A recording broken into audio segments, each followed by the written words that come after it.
Hello viewers, welcome to your channel run again foundation और मैं हूं रोमल।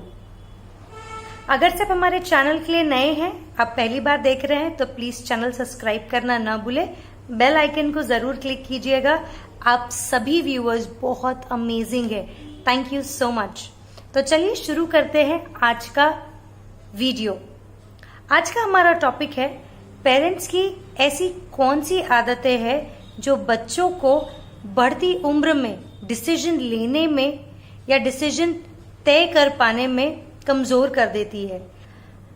एज अ पेरेंट हम कभी नहीं चाहते कि हमारे बच्चे लाइफ में किसी भी चीज में या किसी क्षेत्र में कम हो, पर जाने अनजाने में हम कुछ ना कुछ इस तरीके का कर देते हैं जिससे हमारे बच्चे उतने फंक्शनल या उतना प्रोडक्टिव, उतने अच्छे तरीके से डिसीजन नहीं ले पाते अपने लाइफ के। तो देखते हैं कौन कौन से ये बिहेवियर्स है या पैटर्न्स है जो अपने बच्चों के साथ करते हैं। पहला है shielding the kids from pain. बहुत सारे पेरेंट्स इतने ज्यादा ओवर प्रोटेक्टिव होते हैं कि वो बच्चों को थोड़ा भी पेन अनुभव करने नहीं देते हैं। वो आगे से आगे चीजों को इतना पोरस के रख देते हैं या इतना दे देते हैं बच्चों को कि बच्चों को दुख, डिस्कम्फर्ट क्या है ये पता ही नहीं चलता। हर एक चीज के लिए हाँ, इससे बच्चों की ग्रोथ नहीं होती। तो ये बहुत इंपॉर्टेंट है एज पेरेंट्स कि हम बच्चों को पेन, डिस्कम्फर्ट, फेलियर फेस करने दें, जिससे उनका मेंटल एबिलिटी काफी स्ट्रांग होती है, बहुत स्ट्रांग होती है। और जो बच्चे मेंटली टफ होते हैं वो फ्यूचर में होने वाली जो पेन्स है उसको सहन कर पाते हैं। यदि हम बच्चों को पेन से शील्ड करेंगे, डिस्कम्फर्ट से शील्ड करेंगे, तो हमारे बच्चे बहुत जल्दी टूट जाएंगे। वो मोम की तरह रहेंगे और वो टूट जाएंगे, फ्रजाइल रहेंगे। दूसरा, बच्चों की फीलिंग्स के ऊपर ध्यान नहीं देना। In short, invalidating the feelings of the child. हम कई बार बच्चों को बोल देते हैं, बस करना, कितना रोता है, बस करना, बहुत परेशान होता है, चुप हो जा, चुप हो जा। हम ऐसे कई बार कह देते हैं, हमें यही नहीं समझ में आता कि बच्चे की अंदर की फीलिंग क्या है। इट इज वेरी इंपॉर्टेंट कि हम बच्चे की फीलिंग्स को वैलिडेट करें। वो क्यों दुखी है, वो क्यों रो रहा है, उसकी वजह क्या है। जब ये हम बच्चों के साथ में करते हैं तो बच्चों को लगता है कि हम उनकी फीलिंग्स का रिस्पेक्ट कर रहे हैं। यदि हम बार बार अपने बच्चों को इसी तरीके से बात करें, चुप हो जा, जाने दे, ये है वो है, तो बच्चों को हमेशा इस चीज का एहसास होगा कि मेरी फीलिंग्स की कोई वैल्यू नहीं है।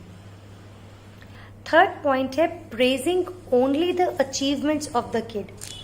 हम यदि सबके सामने या हर बार बच्चों की सिर्फ अचीवमेंट्स को, उनकी सक्सेस को ही प्रेज करते रहेंगे, उनको कभी भी मोटिवेट नहीं करेंगे कि लाइफ में फेलियर्स भी आए तो कोई बात नहीं, it is okay, you can still bounce back.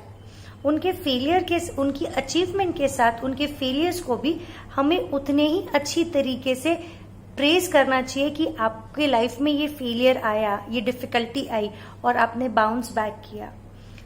जो पेरेंट्स ये नहीं करते हैं उनके बच्चे फेलियर आने पे डगमगा जाते हैं और वो जब बड़े होते हैं तो वो सही तरीके से अपने लाइफ के डिसीजंस नहीं ले पाते। फोर्थ, बहुत सारे पेरेंट्स अपने बच्चों के थ्रू अपने ड्रीम्स जीते हैं और वो चाहते हैं कि उनके बच्चे उनके ही ड्रीम्स पूरे करें। तो ये पेरेंट्स, ये सही बात नहीं है। बच्चे अपने कैलिबर के हिसाब से, अपने ड्रीम के हिसाब से, अपनी सोच के हिसाब से अपने सपने, अपनी मंजिल, अपने करियर चूज करते हैं। आपने 3 इडियट्स में देखा ही होगा, जो प्रोफेसर थे उनका बेटा सुसाइड कमिट कर लेता है बिकॉज उसके पापा चाहते थे कि वो उसी कॉलेज से, उसी IIT से पास करे। हम कई बार बच्चों के ऊपर अननेसेसरी प्रेशर बना देते हैं और वो किसी और चीज में अच्छे होते हैं। सो एज अ पेरेंट्स हमें अपने ड्रीम्स अपने बच्चों के से पूरे नहीं करवाने चाहिए। इनफैक्ट हमें एनकरेज करना चाहिए अपने बच्चों को कि वो खुद के ड्रीम्स खुद जिए और खुद पूरा करें। फिफ्थ पॉइंट, बहुत से पेरेंट्स बच्चों से परफेक्शन एक्सपेक्ट करते हैं कि हर एक चीज परफेक्ट होनी चाहिए। बट माय डियर फ्रेंड्स, मुझे आपको पूछना है, बताना है क्या वाकई में कोई भी चीज परफेक्ट हो सकती है? क्या ह्यूमन बीइंग्स वाकई में परफेक्ट है? हम ह्यूमन बीइंग्स परफेक्ट नहीं है, हम सब इम्परफेक्ट है। और जो हम रोल्स डिफाइन करते हैं वो परफेक्ट होते हैं। So it is said, humans are imperfect but roles are perfect. So our kids are humans, they are not roles. We should let them live their life imperfect way. हम हमेशा हर एक चीज perfect नहीं expect कर सकते, और perfect जो आपकी नजर से हो वो जरूरी नहीं किसी और की नजर से भी परफेक्ट हो। कई बार ये परफेक्शन के वजह से बच्चे अपने डिसीजन अपने तरीके से सोचना बंद कर देते हैं। 6th पॉइंट, बहुत सारे पेरेंट्स बच्चों को डर दिखा के कंप्लायंस यानी वो सारी चीजें करवाते हैं डर दिखा के।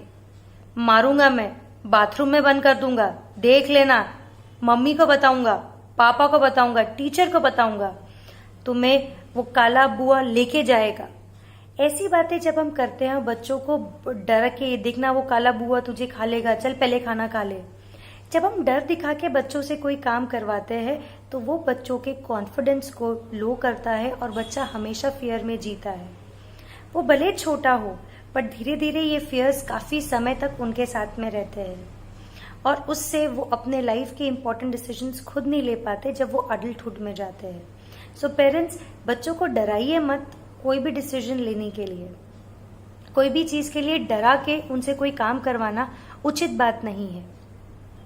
और एक गलती 7 पॉइंट, बहुत सारे पेरेंट्स कई बार जब आपस में नहीं बनती है तो बच्चों को अपनी तरफ खींचने के लिए उनके लिए फेवर्स करते हैं जो कई बार इनकरेक्ट भी होते हैं।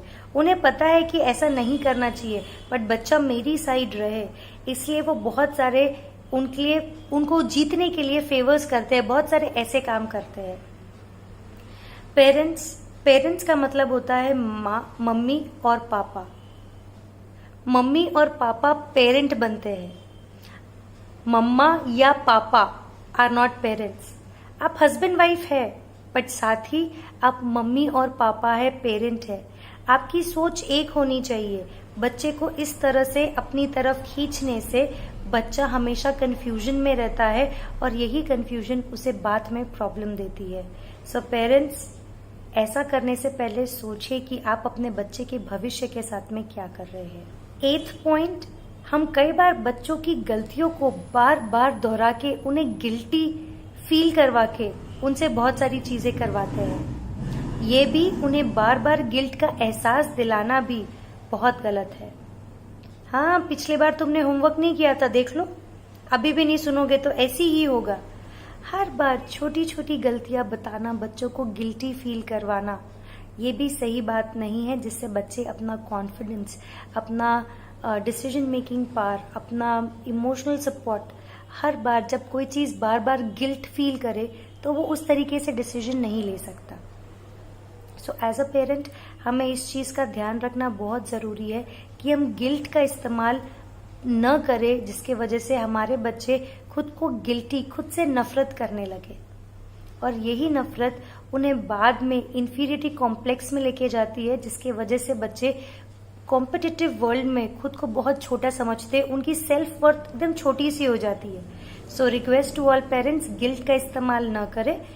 8th पॉइंट था कि हम गिल्ट का इस्तेमाल करते हैं बच्चों से काम करवाने के लिए। 9th पॉइंट, कई बार हम लोग अनअवेलेबल रहते हैं बच्चों के इमोशंस के लिए। जब बच्चे अपनी कोई बातें कर रहे होते हैं, हम कई बार अपने मोबाइल में, टीवी में इस तरीके से उलझे होते हैं कि हम बच्चों के साथ में ध्यान ही नहीं दे पाते कि बच्चों को कहना क्या है, बच्चे कहना क्या चाहते हैं उनके एक्सप्रेशन में।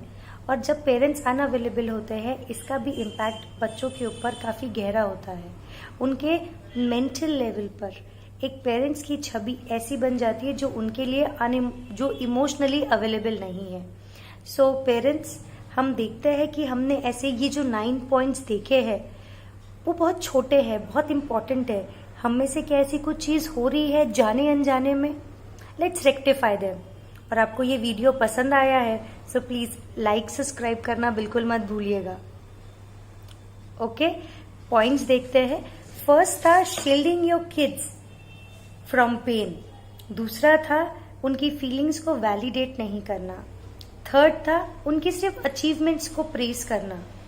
फोर्थ, अपने ड्रीम्स उनके थ्रू जीना, उनसे परफेक्शन की। फिफ्थ पॉइंट, हमेशा परफेक्शन की उम्मीद रखना। छठवां पॉइंट, डर दिखा के उनसे कोई भी काम करवाना। सेवेंथ, उनको फेवर्स देके अपनी तरफ खींचना।